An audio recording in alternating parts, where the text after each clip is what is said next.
என் பொண்ணு 80 சவரம் நகை கேட்டா சார். அப்புறம் வீடு கேட்டா. 80 சவரம்லாம் எங்களால் போட முடியாது.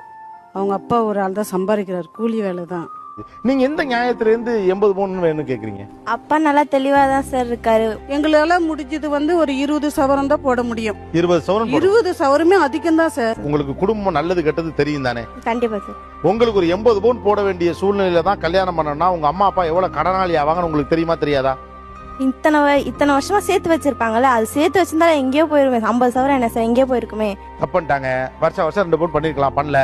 கையில பெருசா காசு இல்ல. இப்ப என்ன பண்ணலாம்? லோன் எடுத்து சொல்லுங்க. லோன் எடுத்தா பண்ணுங்கிறீங்க. கடனாளியானா பரவாயில்லையா? என் தம்பி இருக்கான், அவன் சம்பாரிச்சு கட்டிப்பான் சார். ஐயோ, என் பிள்ளைய கடங்காரனாக்க நாங்க விட மாட்டோம் சார். அது அவங்க பிரச்சனை. தம்பியை கடங்கார ஆக்குறாங்களோ இவங்க கடங்கார ஆகுறாங்க. எனக்கு தேவை 50 பவுன் நகை வேணும். உங்களுக்கு கடன் வாங்கி லோன் பட்டு அதை உங்க தம்பி கட்டா பரவாயில்லன்னு சொல்றீங்க. எனக்கு புரியவே இல்லை. பாசம் இருந்தா எது வேணா பண்ணல சார். அவன் கண்டிப்பா பண்ணுவான். அக்காக்குன்னா அவன் கண்டிப்பா பண்ணுவான். அதுக்குன்னு என் பிள்ளைய நீ கடங்காரன் எப்படி சரி, அவன் நீ ஆயிக்கோ கடங்காரனா.